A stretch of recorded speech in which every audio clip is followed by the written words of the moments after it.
औज़ुबिल्लाहिमिनश्शैतानिर्रजीम बिस्मिल्लाहिर्रहमानिर्रहीम। प्यारे बच्चों अस्सलाम वालेकुम। प्रोफेसर तनवीर आपके सामने हाज़िर खिदमत है। प्यारे बच्चों, आज हम अपने बीए पार्ट 2 के बच्चों को ईडियम का लेक्चर देने जा रहे हैं और हमारी पूरी कोशिश होगी कि हमारे बच्चे ईडियम और करेक्शन में फेल ना हो। बच्चों को जो मसला दरपेश होता है वो ये होता है कि समटाइम 1000 ईडियम अगर आप याद करते हैं और वो नहीं आते तो फिर आपका ये क्वेश्चन लूज होता है। हमारी पूरी कोशिश होगी कि आपको ईडियम का अंदर का मतलब पता चले और फिर आप खुद फिक्रा बनाएं। और जैसे जैसे हम प्रैक्टिस में आते जाएंगे तो इंशाल्लाह आपको ईडियम नहीं भी आता मगर अंदर का मतलब ढूंढना आ गया तो फिर ये आपके 10 नंबर पक्के हो जाएंगे।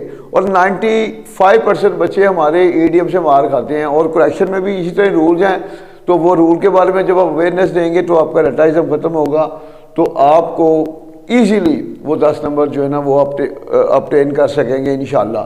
तो ये ईडियम और करेक्शन हम करवा रहे हैं वही जो पेपर की 5 साल पेपर की जो पेपर में आई हुई हैं। तो आपको अंदाज़ा हो जाएगा कि पेपर की जब 10 साल पेपर की करेक्शन ईडियम कर ली आपने तो इंशाल्लाह ये 20 नंबर आपके पक्के होंगे। और वो बच्चा जो करेक्शन ईडियम के 20 नंबर पक्के कर लेता है वो किसी भी सूरत 50-60 से नीचे नहीं आ सकता। चूँकि मोस्टली बच्चे पार्ट 2 कहते हैं जी हमें सिर्फ 33 आ जाए, हम कहते हैं नहीं। एक तो ये है ईडियम करेक्शन हमारे साथ चले वीडियो में, और हमारे जो नोट्स हैं आपकी सोच से ज़्यादा आसान है। हमने अपने नोट्स में टोटल 6 क्वेश्चन हमारे नोट्स के अगर आप कर लेते हैं तो आपके नावल के 2 क्वेश्चन कंट्रोल में आ जाते हैं। इस तरह मॉडर्न ऐसे भी मल्टी आंसर के साथ है। और एक और भी बात ध्यान में रखें, हमें सुनने में आ रहा है कि जी हमारे बच्चों को डरा रहे होते हैं, यूट्यूबर भी डरा रहे होते हैं कि जी मल्टी आंसर के नंबर नहीं मिलते। चले मान लिया उनकी बात पे, अगर मल्टी आंसर के नंबर नहीं मिलते, अब एक कहानी के 10-10 सवाल हैं। हमारे बच्चों को कोई पहले उनको ग्रामर सिखाए, जब वो ग्रामर सीखेगा उनको खुद से लिखना आएगा तो फिर वो पास होंगे ना। अब 10 क्वेश्चन आपने कहानी के याद किए हैं, क्वेश्चन को भी याद किया और आंसर को भी याद किया, एग्जामिनर ने क्वेश्चन चेंज कर दिया, फिर क्या करेंगे? तो हमने तो अपने आंसर में उर्दू के साथ जो है ना वो आंसर दे रहे होते हैं। उर्दू में कहा कि बच्चों को कंसेप्ट क्लियर होते हैं और जैसा मर्जी घुमाए क्वेश्चन आंसर वही होता है। बेटा 35 ईयर एक्सपीरियंस को छोड़ा एक्सपीरियंस नहीं होता, वही शेयर कर रहे हैं अपने बच्चों के साथ। इसलिए हमारे अगर रिजल्ट अच्छे आ रहे हैं तो जब आपको समझ ही नहीं आ रही, अक्सर बच्चे जो है मुख्तलिफ ग्रामर मैंने देखी हैं, इंग्लिश टू इंग्लिश चला होता है, इतनी टफ वर्डिंग होती है तो बच्चे कंफ्यूज होते हैं। तो कोशिश करें, हम अपने बच्चों के लिए पूरी फाइट कर रहे हैं। और इसलिए मैं कहता हूं कि अभी जिन्होंने दाखिला नहीं भेजा, 10 लास्ट डेट है तो 10 तारीख से पहले सप्ली का दाखिला भेजे तो इंशाल्लाह हम आपके साथ कंधे से कंधा मिलाकर एंड तक चलेंगे और आपको इंशाल्लाह फेल होने नहीं देंगे। तो आगाज करते हैं। Put down. अब आपको ईडियम का मतलब मैंने उर्दू में खुद नहीं लिखा। पुट होता है दबाना, आपको भी पता है दबाना, ये आपको भी पता है। पुट डाउन की चीज को दबाना, दबाना मतलब खत्म करना। अब देखें फिक्रा कैसे बनेगा खत्म करना या दबाना। हुकूमत को करप्शन को दबाना चाहिए या खत्म करना चाहिए। यूज ऑफ शुड, जिसमें चाहिए का लफ्ज आ जाए उसमें शुड का यूज करते हैं। सब्जेक्ट शुड, वर्ब की फर्स्ट फॉर्म और ऑब्जेक्ट। अब यहां पर वर्ब जो है पुट डाउन, ये वर्ब का काम कर रहा है। The government should put down, the government should put down, हुकूमत को खत्म कर देना चाहिए। अब किसको खत्म करना चाहिए? चाहे आप करप्शन लिख लें या इन्फ्लेशन, महंगाई को, तो आपका ये ईडियम मुकम्मल हो गया। मैं चाहता हूं कि आप उर्दू के बगैर कोशिश करें ईडियम जो है ना उनका मतलब ढूंढने की, फिर आप फिक्रा बनाएंगे। तो जब आप फिक्रा फिर बना लेंगे फिर आपके ये नंबर लूज नहीं हो सकते, ध्यान रखें। देखिए लुक देखना, बैक पीछे को देखना, मतलब देखिए इसके अंदर का मतलब लुक देखना, बैक पीछे, पीछे को देखना मतलब माजी को देखना। अब देखें आई एम हैप्पी, मैं खुश होता हूं, सादा फिक्रा है। कब खुश होता हूं? जब मैं अपने बचपन को देखता हूं। When I look back to my childhood, look back इसके साथ आएगी प्रोपोजिशन टू।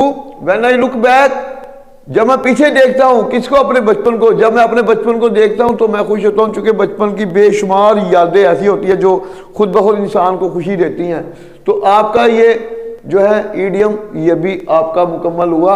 हमने उर्दू में तर्जमा नहीं लिखा हुआ इसका, मतलब इसके अंदर के मतलब को देखते हुए आपने फिक्रा बनाना है। नेक्स्ट देखें, पुट ऑफ, पुट भी दबाना, ऑफ का मतलब भी वही है, ऑफ होता है कट ऑफ हो जाना, कट ऑफ मतलब किसी चीज को टरकालों से लगाना, मुलतवी कर देना, टालना, ये पुट ऑफ का मतलब है। अब देखें, never put off your future plan, कभी अपने मुस्तकबिल के मंसूबे को मत टालो, मुलतवी मत करो। आपका फिक्रा बन गया। और अगर मैंने नेवर शुरू में लगाया है तो ये यूज है, यूज ऑफ वर्ब। जब किसी फिक्रे में, उसको हुक्मिया फिक्रा भी कहते हैं, जिस फिक्रे के आखिर में वाओ दो नुक्ता ये बड़ी आ जाए, तो वो फिक्रा वर्ब से शुरू करते हैं। वर्ब फार्मूला होता है वर्ब की फर्स्ट फॉर्म और ऑब्जेक्ट। अगर उसमें कभी नहीं का लफ्ज यूज करेंगे तो नेवर लगाकर वर्ब की फर्स्ट फॉर्म और ऑब्जेक्ट। अब यहां पर नेवर पुट ऑफ, कभी मत टालो, पुट ऑफ टालना, क्या, योर फ्यूचर प्लान, आपका मुस्तकबिल का मंसूबा। नेक्स्ट देखिए, सेट आउट, ये बचपन का इडियम चलते सुनते आ रहे हैं, हम भी अपने बचपन से देखते आ रहे हैं, ये बहुत पुराना और मोस्टली ये होता है जो इडियम ज्यादा इस्तेमाल में आ रहे होते हैं वही पेपर में आते हैं। सेट आउट, रवाना होना, या कहानियों में भी ये यूज होता है इडियम बहुत ज्यादा। तो क्या होगा, ही सेट आउट, वो रवाना हुआ, ऑन अ लॉन्ग जर्नी, वो एक लंबे सफर पर रवाना हुआ। थोड़ा सा और लेंथी करना है तो शादी के बाद वो एक लंबे सफर पर रवाना हुए। अब यहां पर दे कर देंगे, they set out on a long journey, वो एक लंबे सफर पर रवाना हुए। आफ्टर मैरिज, शादी के बाद। अगर शॉर्ट करना है तो ये भी ठीक है, ही सेट आउट, वो रवाना हुआ, इसके साथ आएगी proposition on a long journey, एक लंबे सफर पर। तो उसके बाद है पांचवा आ गया ऑन द कारपेट। अब इसका मतलब भी मैंने नहीं लिखा। कारपेट किसी चीज को शो करता है। कारपेट का मतलब क्या होता है कि हर आदमी कारपेट पे नहीं होता, ये ज़हन में रखें। ये बड़े लोगों की गेम होती है कारपेट वाली, जो अमीर तबका होता है। तो वैसे जो इसमें दिया हुआ था बुक में, मतलब इसका वो तनकीद पे है, हम तनकीद को नहीं इस्तेमाल में लाते, क्योंकि एग्जामिनर वो डिमांड नहीं करता आपसे कि आपने मतलब तर्जमा भी लिखना है। उसने कहा है जी ये ईडियम है, इसको सेंटेंस में यूज करें बस। तो हम इसके वर्ड टू वर्ड के मतलब के मुताबिक फिक्रा बनाएंगे तो हमारे नंबर पूरे होंगे और फिक्रा बनाने में कंफ्यूजन नहीं होगी। अब देखें, on the carpet, the politicians are always on the carpet. सियासतदान हमेशा कारपेट पे होते हैं, मतलब कारपेट पे होते हैं। वैसे जो उसने कहा तनकीद पर होते हैं, तो तब भी फिक्रा बन गया, सियासतदान हमेशा तनकीद पर होते हैं। और ना भी कहें तो इसके वर्ड टू वर्ड पे भी देख ले, कारपेट पर वही लोग होते हैं जो अपर क्लास के लोग होते हैं, ठीक है। तो इसकी जगह रिच भी कह सकते हैं, द रिच, या rich people are always on the carpet. The rulers, हुक्मरान भी कह सकते हैं, the ruler are always on the carpet. तो आपने देखा कि हमने उर्दू लिखे बगैर फिक्रे बनाए हैं। तो यही मेरी कोशिश होगी कि 5 साल जो पेपर है हम आपको अंदर का मतलब शो करें और उसके बाद फिक्रा बनाना सिखाएं। जैसे से आप प्रैक्टिस में आएंगे इंशाल्लाह आपका फिक्रा जो है आपको बनाना आ जाएगा और ये आपके नंबर पक्के होंगे। तो इंशाल्लाह नेक्स्ट इसी तरह आप कोशिश करें कि किसी भी तरह हमारी वीडियो को लूज़ ना करें। तो बाकी आपको अल्लाह से दुआ करते हैं कि आपको हर इम्तहान में अल्लाह की ज़ात कामयाबी दे। हमारे लिए भी दुआ करें। अल्लाह हाफिज़।